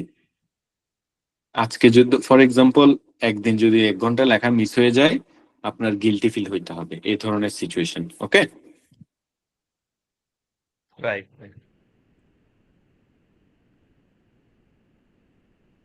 ওকে, আমরা হচ্ছে নেক্সট টপিকটা শুরু করি। It's the easiest one. আমার হচ্ছে এটাও একটা external industry analysis, which is পোর্টার্স 5 forces. পোর্টার্স 5 forces এর মধ্যে আমরা এই 5টা আমরা সবাই জানি। এটা হচ্ছে threat of new entrants, threat of substitute products, bargaining power of buyers, and suppliers are competitive rivalry of the industry. এই 5টা পয়েন্ট আমরা কি করে আমরা লিখি threat of new entrants. Okay, threat of new entrants লিখে আমরা লিখি কি, আমরা লিখি হচ্ছে কি বলে সুইচিং কস্ট হাই, ইনভেস্টমেন্ট অনেক বেশি লাগবে, এটা একটা থ্রেট। ওকে, এরপরে হচ্ছে এই আর কি বলেন না, রুলস এন্ড রেগুলেশনস বেশি, এটা একটা থ্রেট। ওকে, আমরা না প্রশ্ন না বুঝে লেখা শুরু করি এই পোর্টার 5 ফোর্সেস। পোর্টার 5 ফোর্সেসে জানতে চাইছে কি সেটা আগে বুঝতে হবে। জানতে চাইছে যে আপনি যে একটা ব্যবসা এখন আছেন বা করতে চাচ্ছেন, ওই ব্যবসার যে ইন্ডাস্ট্রিটা আছে, ওই ইন্ডাস্ট্রিতে কে কিভাবে চিন্তা করে, মানে প্রত্যেকটা জায়গায় ওর পার্সপেক্টিভে চিন্তা করতে হবে। For example threat of new entrants, এটা মানে কি বোঝাচ্ছে? এটা মানে বোঝাচ্ছে যে এখন যে এই যে ইন্ডাস্ট্রি নিয়ে আমরা কথা বলতেছি, ওখানে নতুন একটা অর্গানাইজেশন, নতুন একটা কোম্পানি এসে কিভাবে আপনি ঢুকতে পারবে, কত ইজিলি ঢুকতে পারবে, ওর এসে ব্যবসা করাটা কি ইজি হবে নাকি কঠিন হবে নতুন, এটা আপনাকে একটু জানতে হবে। ফর এক্সাম্পল রডের বিজনেসে কথা যদি আমি বলি, রডের বিজনেসে নতুন ধরেন ফ্রেশ, মানে ম্যাগনা গ্রুপ অফ ইন্ডাস্ট্রিজ, ওরা হচ্ছে রড নিয়ে আসতে চাচ্ছে। ওকে, তো এখন ফ্রেশ যদি রড নিয়ে আসে, আমি রডের ইন্ডাস্ট্রির যদি একটা পোর্টার 5 ফোর্সেস করি, এখন যেহেতু ইন্ডাস্ট্রিতে আমি জব করি, তাহলে আমি আগে দেখি যে থ্রেট অফ নিউ এন্ট্রেন্টস কেমন। রডের বিজনেসে হিউজ ইনভেস্টমেন্ট লাগে, রাইট? হিউজ ক্যাপিটাল ইনভেস্টমেন্ট লাগবে। তাহলে রডের বিজনেস হচ্ছে আপনার মেশিনারিজ,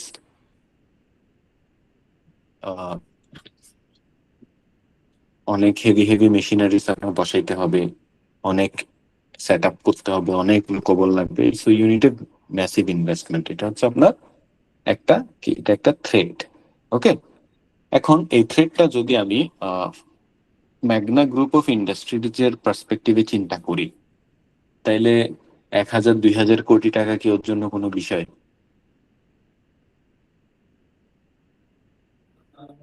না, তাইলে ওর জন্য কি এটা থ্রেট? না। রাইট? তাহলে আমি যদি লিখি যে থ্রেট অফ নিউ এন্ট্রেন্স কিরকম, এটা আমি এখানে লিখে দিলাম, কিন্তু আমি কোন ইন্ডাস্ট্রি কোন প্রোডাক্ট নিয়ে কথা বলতেছি এটা লিখলাম না, তাইলে কিন্তু হবে না। ওকে, ঠিক ঠিক। এখন আমি যদি কনস্ট্রাকশন ইন্ডাস্ট্রি নিয়ে কথা বলি, ফর এক্সাম্পল বিল্ডিং বানাবে, মানে ডেভেলপমেন্ট কোম্পানি খুলবে আর কি, অ্যাসেট ডেভেলপার কোম্পানি খুলবে, শান্তা অ্যাসেট ম্যানেজমেন্টের মতো, তাহলে এখানে হচ্ছে ম্যাসিভ ইনভেস্টমেন্ট লাগে। বাট এখানে কি প্লেয়ার কারা? এখানে কি প্লেয়াররা আসে হচ্ছে কারা? যারা হচ্ছে কাইন্ড অফ হচ্ছে মিড রেঞ্জ ইনভেস্টর, যারা টপ টিয়ার্ড ইনভেস্টর না, যাদের হাতে 10,000-20,000 কোটি টাকা পড়ে থাকে, এই ধরনের ইনভেস্টর থেকেও এখানে বেশি আছে হচ্ছে যাদের কাছে 500 কোটি টাকা, 1,000 কোটি টাকা আছে, এই ধরনের ইনভেস্টর গুলো এখানে বেশি আছে। মানে ওরা মোটামুটি 100 কোটি টাকা থাকলেই এটা দিয়ে ধরেন 5টা বিল্ডিং বানাই ফেলতে চাই, ওগুলো বিক্রি করে আরো 10টা বানাবে, এরকমের একটা প্ল্যান থাকে এখানে আপনার অ্যাসেট ডেভেলপমেন্ট কোম্পানিগুলোর যে প্ল্যান। এখানে কিন্তু থ্রেট অফ নিউ এন্ট্রেন্সে ম্যাসিভ ইনভেস্টমেন্ট রিকোয়ার্ড, এটা একটা ভ্যালিড পয়েন্ট। বুঝাইতে পারছি?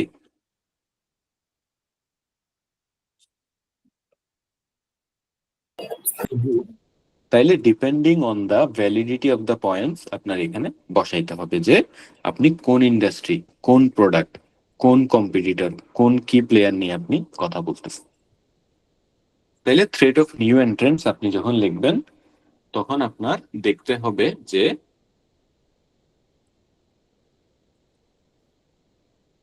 ওখানে নিউ এন্ট্রান্স একটা এর পার্সন, থ্রেট আসলে কতটুকু আছে? যে ইয়েস ইয়েস, ইন্ডাস্ট্রি ও কি নেচারটা এটার জন্য বুঝতে হবে। ও কি এটার জন্য থ্রেটেন্ড কিনা, ওকে, ও কি এটার জন্য থ্রেটেন্ড কিনা। ফর এক্সাম্পল, যার ডেঙ্গু হয়েছে, ওকে যদি আবার এসে ডেঙ্গু মশা কামড়তে, ওর আরো বেশি সিরিয়াস অবস্থা খারাপ হয়ে যাবে। আর যে একটা নর্মাল মানুষ, ও ডেঙ্গু মশা কামড় দিবে এটা নিয়ে তেমন ভয় থাকে না, বা যার ডেঙ্গু হয়েছে ওর মশারির ভিতর থাকতে হয়। ওকে, তো এখানে হচ্ছে যাকে নিয়ে আপনি কথা বলতেছেন, ও এই থ্রেটটা ফিল করতেছে কিনা, বা যে কম্পিটিটর গুলো আসার কথা বলতেছে।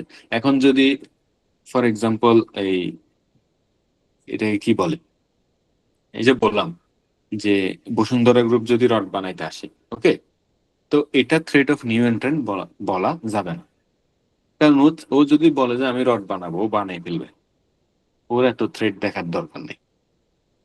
ক্লিয়ার? তো এখানে যে কি পয়েন্ট গুলো আপনার আলোচনা করতে হবে সেটা হচ্ছে, নাম্বার 1, কতটুকু ইনভেস্টমেন্ট লাগবে।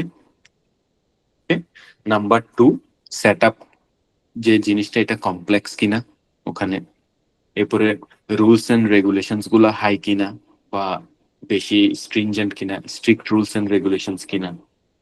এরপরে হচ্ছে এক্সিস্টিং যারা হচ্ছে কম্পিটিটর আছে, ওদেরকে হচ্ছে ওদের থেকে আমি যে আসবো, আমার দিকে সুইচিং কস্ট কি হাই নাকি লো কিনা।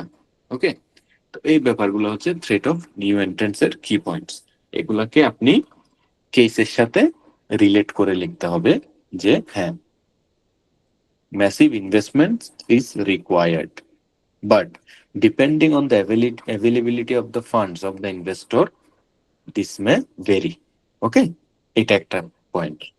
নাম্বার 2 হচ্ছে কি, ধরেন rules and regulation is high to start the business from the very root, মানে নতুন ভাবে বিজনেসটা শুরু করার জন্য রুলস এন্ড রেগুলেশন হচ্ছে অনেক হাই। ওকে, এটা আপনি লিখলেন। এখন এই যে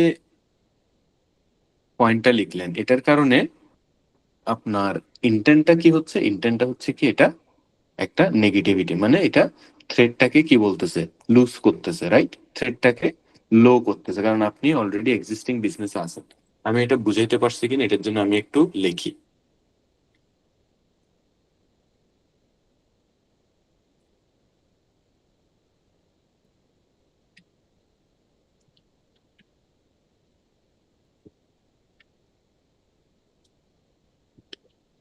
ধরেন মেসিভ ইনভেস্টমেন্ট রিকোয়ার্ড, এটা হচ্ছে আপনার থ্রেট অফ নিউ এন্ট্রেন্ট। ওকে, 1। তো এটা হচ্ছে, এটার কারণে থ্রেট অফ নিউ এন্ট্রেন্টটাকে হাই নাকি লো?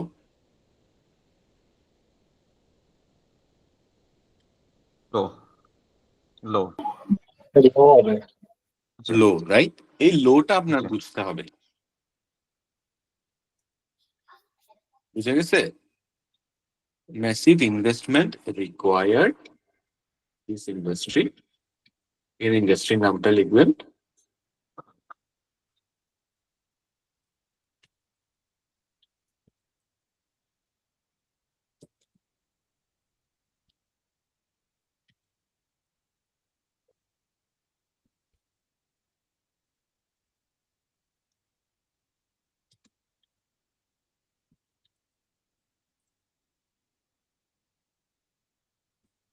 আর এই জায়গাতে লিখতে হবে যে থ্রেট অফ নিউ এন্ট্রেন্টস ব্র্যাকেটে। ওকে, এটা আমি একটা কোয়েশ্চেন সলভ করে দেখাই দিব যে how to answer this question. ওকে,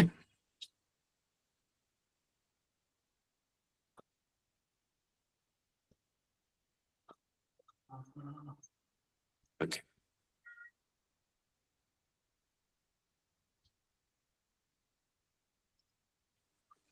এখানে ধরেন আরেকটা পয়েন্ট, ফর এক্সাম্পল হচ্ছে রুলস এন্ড রেগুলেশন নিয়ে যেটা বলছিলাম। তো রুলস এন্ড রেগুলেশনস, কনস্ট্রাকশন ইন্ডাস্ট্রিতে রুলস এন্ড রেগুলেশনস অনেক হাই, অনেকগুলো রুলস এন্ড রেগুলেশনস মেনে, জায়গা সম্পত্তির ইস্যুস আছে, হ্যাঁ, এনভায়রনমেন্টের ইস্যুস আছে, এরপরে হচ্ছে রাজুকের বা রাজকের ইস্যুস আছে, সিটি কর্পোরেশনের ইস্যুস আছে। তো এটার জন্য থ্রেট অফ নিউ এন্ট্রেন্সটা কি লো, লো হবে, লো হবে। বুঝে গেছে? তো এই যে ইস্যুগুলোকে আপনি ওভাবে প্রেজেন্ট করতে হবে যেভাবে আপনি এই রেজাল্টটা চাচ্ছেন, এখানে যে জিনিসটা আপনি চাচ্ছেন।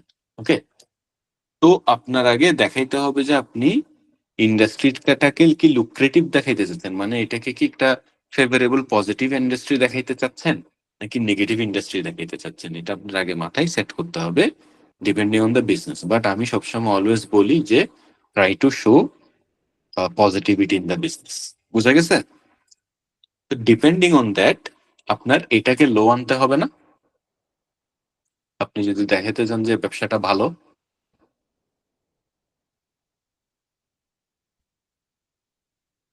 রেট অফ নিউ এন্ট্রেন্টটা লো আনতে হবে না। তাহলে ইয়ে থাকবে, বা লো টু মডারেট হইলেও এটা দেখা যাবে যে বিজনেসটা ভালো। ভালো।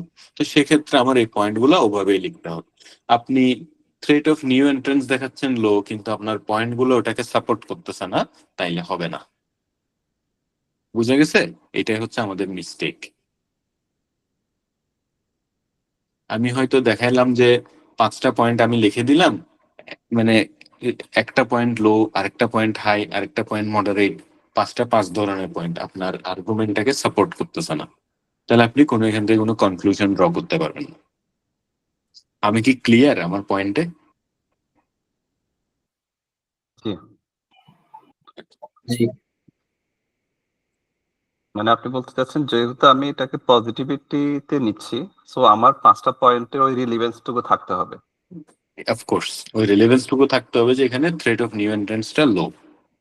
জি, আর যদি আপনার ধরেন 5টার মধ্যে 3টা পয়েন্ট হচ্ছে লো দেখাচ্ছে, 2টা পয়েন্ট দেখাচ্ছে একটু হাই, তাহলে আপনার এখানে আনসারটা হবে moderate threat of new entrance. বুঝে গেছে? You need to write the answer এখানে এইভাবে। পরীক্ষার সময় আমি একটা কোয়েশ্চেন সলভ করে দেখাবো, মানে এই ব্র্যাকেটের পাশে এটা থাকবে যে এখানে লো অথবা এখানে মডারেট। বুঝতে পারছেন? বুঝতে পারছি। দেন হচ্ছে threat of substitutes. Threat of substitute product আমাদের আমি যদি যে এক্সাম্পলটা দিচ্ছিলাম অবভিয়াসলি রডের সাবস্টিটিউট আছে কোনো? না, বাংলাদেশে আছে না বাঁশ? হ্যাঁ হ্যাঁ, রডের জায়গায় বাঁশ বাঁশ দিয়ে ঢালাই দিয়ে দেয় না? আগের মানুষ দিতে এখন দেখি না, জানি না। এই গতবারও দেওয়া হয়েছে তো, দেখা যাচ্ছে তো। ওকে, থ্রেট অফ সাবস্টিটিউটস কি রডের ইন্ডাস্ট্রিতে threat of substitutes very low, এটা আমরা মানে ইজিলি ধরতে পারতেছি, রাইট? যেখানে থ্রেট অফ সাবস্টিটিউটস নাই, মানে অন্য প্রোডাক্টই তো নাই রডের, আপনি আর কি দিয়ে ঢালাই দিবেন রড ছাড়া, তাই না? এই যে চায়ের সাবস্টিটিউট যেরকম কফি, রাইট? রুটির সাবস্টিটিউট যেরকম পরোটা, তাই না? বা ভাত, রডের তো এরকম কোনো সাবস্টিটিউট নাই। তাইলে এখানে থ্রেট অফ সাবস্টিটিউট হচ্ছে লো। তার মানে কি নাম্বার 1 হচ্ছে there is no such other available alternatives for like construction rod, তাই না?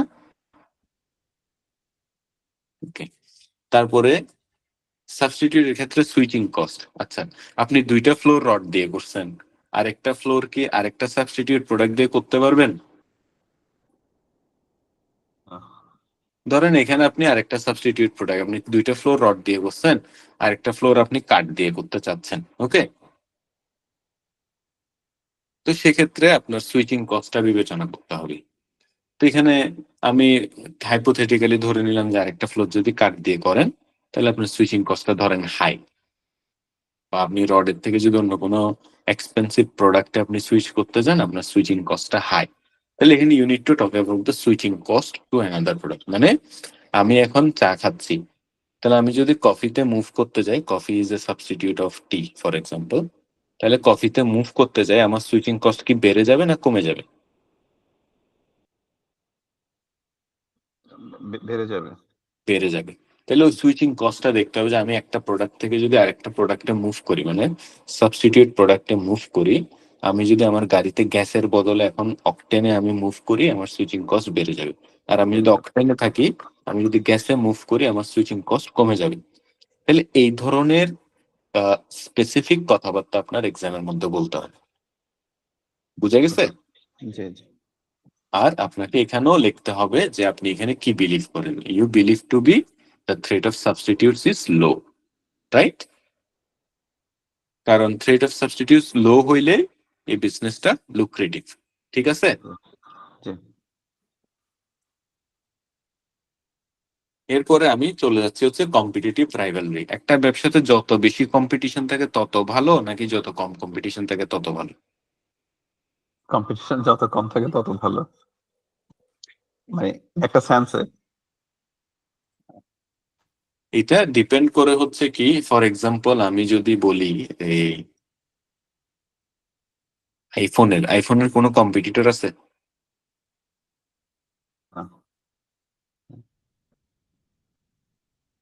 নাই। স্যামসাং এর আছে? আছে, আইফোনই আছে। স্যামসাং আর আইফোন কি কম্পিটিটর? না, কারণ কাস্টমারের প্যাটার্ন ভিন্ন। স্যামসাং আর ওয়ান প্লাস হচ্ছে কম্পিটিটর, ওকে? Yeah. আর স্যামসাং আর আইফোন কম্পিটিটর না, because we do not believe it to be a competitor. But একই ইন্ডাস্ট্রি না? ইন্ডাস্ট্রি একই। জি তাহলে একই ইন্ডাস্ট্রির মধ্যে আমি কম্পিটিটিভ রাইভালরি একটার সাথে আরেকটা পাচ্ছি না, বাট একটার সাথে আরেকটা পাচ্ছি, রাইট? আমি স্যামসাং এর সাথে ওয়াওয়ে বা স্যামসাং এর সাথে ওয়ান প্লাস এর পাচ্ছি, কারণ ওয়ান প্লাস স্যামসাং এর একটা মানে সেও অ্যান্ড্রয়েড ইউজ করে, ওয়ান প্লাস এর ও অ্যান্ড্রয়েড ইউজ করে, হি মাইট সুইচ। কিন্তু আইফোন থেকে অ্যান্ড্রয়েডে যায় খুবই কম, খুব রেয়ার। উল্টা অ্যান্ড্রয়েড থেকে কেমনে আইফোনে প্রমোট হবে with a high switching cost, সেটা। তার মানে আমি যদি স্যামসাং এর পার্সপেক্টিভে দেখি, iPhone is a very big competitor. আইফোনের পার্সপেক্টিভ থেকে দেখলে Samsung is not a competitor of iPhone. Clear? জি তাইলে perspective of the user, perspective of the product is very important in writing the competitive rivalry. আর sir, যদি আমরা তো rod ইন্ডাস্ট্রির কথা বলছি এখানে, তাহলে রড তাহলে ইন্ডাস্ট্রির ক্ষেত্রে আমার রড ইন্ডাস্ট্রি হাইলি কম্পিটিটিভ, জি রাইট? কারণ আমার তিনটা রড তো একদম একই, জিপিএইচ, বিএসআরএম আর আবুল খাইর স্টিল, তিনটা একদম একই, একেএস। জি জি মানে একটা কাস্টমার দোকানে গেলে বিএসআরএম খুঁজে, কারণ এইটা জানে, এটা মুখস্থ তার, রাইট? তাহলে তাকে যদি একেএসটা খাওয়ানো যায় বা জিপিএইচটা খাওয়ানো যায়, সেটা ট্রাই করে ডিলার, তাহলে ইট ইজ ভেরি কম্পিটিটিভ, ওকে? তাইলে are the market competitive, occupancy একটা ব্যাপার আছে। তাহলে কম্পিটিটিভ রাইভালরি ইজ হাই, তাই না? জি এই এটা হাই। ইন্ডাস্ট্রিতে। তাহলে এখানে এই জায়গাটাতে আপনার হাই আসবে রেজাল্ট রড ইন্ডাস্ট্রির ক্ষেত্রে, কারণ অনেকগুলা বিগ প্লেয়ার আছে, অনেকগুলা বিগ প্লেয়ার একসাথে বিজনেসটা করতেছে, ওদের প্রোডাক্টের কোয়ালিটি প্রায় কাছাকাছি, ঠিক আছে? এন্ড এদের মার্কেটও হচ্ছে প্রায় যে যেখানে বেচে ওটা ওদের দখলে। দখলে যে তাইলে হ্যাঁ, তাইলে এখানে নতুন একটা বিজনেস এসে ব্যবসা এস্টাবলিশ করে ওই ব্যবসাটা শুরু করা, it will be really challenging, okay? আর ইকোনমি যেহেতু একটা জায়গায় দাঁড়ায় আছে, তার মানে ওখানে মার্কেট গ্রোথটা কম, তার মানে শেয়ার যেটা আছে সেটাকে তাদেরকে প্রপোর্শনাল তাদেরকে নিতে হবে। ইয়েস ইয়েস, সবাইকে ভাগ করে নিতে হবে, অ্যাবসলিউটলি। খুব ভালো একটা পয়েন্ট ধরছেন আপনি, জি ভালো একটা পয়েন্ট ধরছেন। রডের ক্ষেত্রে এটা ট্রু। তাইলে এই যে কম্পিটিটিভ রাইভালরির রাইট আপটা, এটা কিন্তু একটু মানে খুব টেকনিক্যালি একটু লেখার ট্রাই করবেন। জেনারেলাইজ বেশি লিখিয়েন না যে অনেকগুলো কম্পিটিটর আছে তো ওই জন্য কম্পিটিটিভ রাইভালরি হাই, এরকম না, ওকে? জি আপনার হচ্ছে জায়ান্ট কয়েকটা বিজনেসের আপনি যদি নাম জানেন ওই রিলেটেড আপনি লিখবেন নামগুলা, হ্যাঁ? তারপরে নতুন কেউ যদি বিজনেস আসতে চায় ওইটাও আপনি লিখবেন, ওকে? এরপরে হচ্ছে সবার মোটামুটি মার্কেট শেয়ার যে দখল, একটু আগে কথা বলছেন, ওইটা লিখবেন।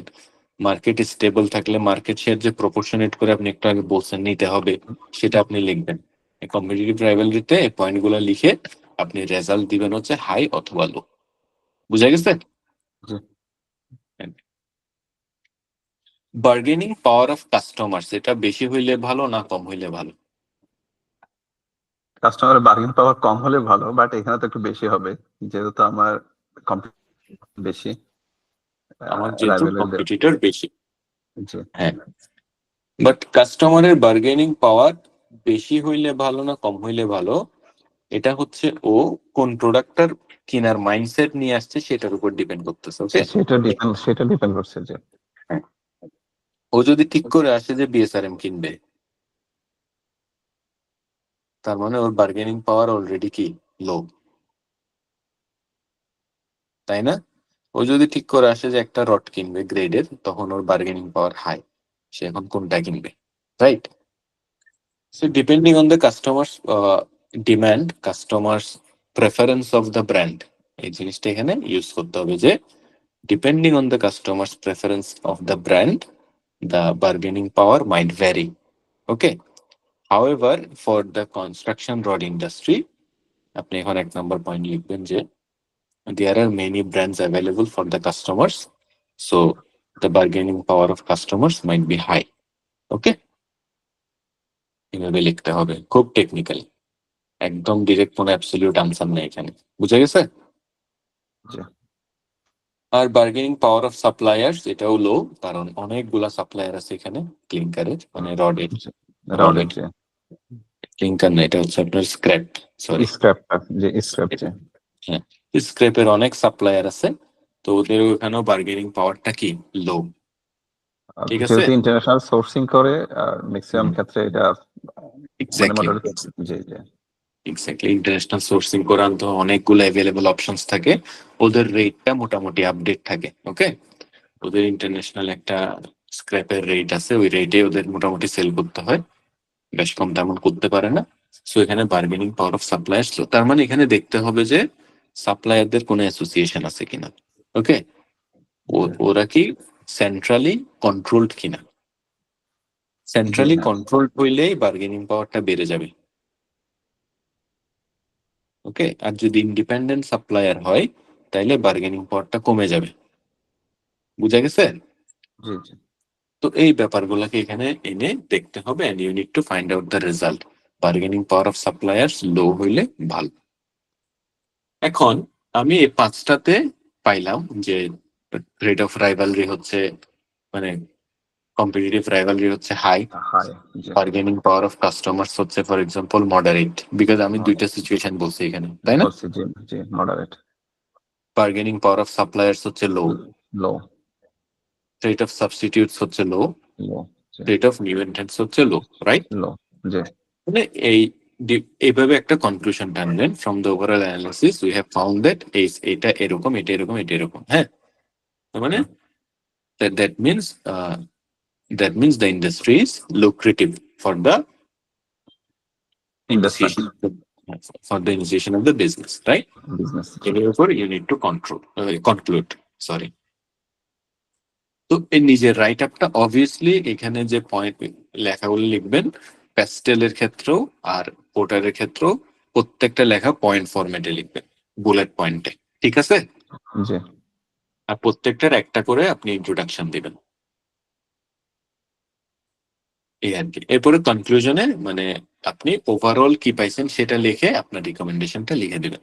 স্যার আমি আর একটা বিষয় মানে আপনি যে মানে প্রত্যেকটা ইন্ট্রোডাকশন যেটা বললেন, যেন আমি যখন থ্রেট অফ সাবস্টিটিউটস যখন লিখছি তখন কি এটার জন্য আমাকে একটা ইন্ট্রোডাকশন আকার কিছু একটা ছোট করে লিখতে হবে? ইন্ট্রোডাকশন মানে কি এরকম লিখবেন না, থ্রেড অফ সাবস্টিটিউটস মিনস যে other alternative products are available কিনা, এইভাবে ইন্ট্রোডাকশন না।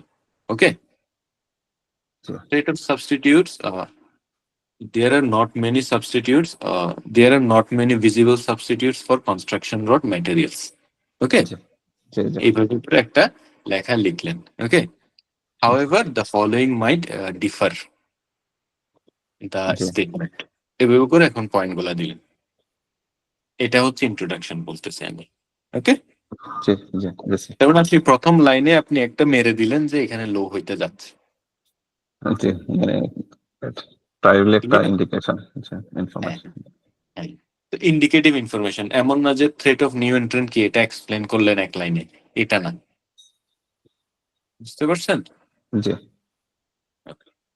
তো এটা হচ্ছে how to write the Porter 5 forces at advance level, আপনি যদি প্রফেশনাল লেভেলে লিখতেন ওখানে you could write many things.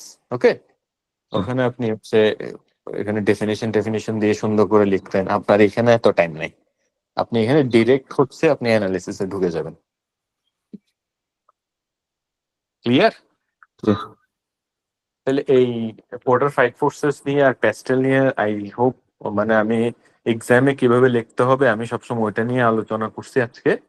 আমি নেক্সট ক্লাসে ট্রাই করব হচ্ছে পোর্টার নিয়ে একটা কোয়েশ্চেন সলভ করতে। হোপফুলি ইনশাল্লাহ আমি কেমনে এক্সামে লিখতে হবে ওইটা আমি একদম ডিরেক্ট হচ্ছে দেখাই দেওয়ার ট্রাই করবো। ওকে, দেন আমরা প্রগ্রেস করবো নেক্সট টপিকস গুলো। কারো কোনো কোয়েশ্চেন আছে আজকে?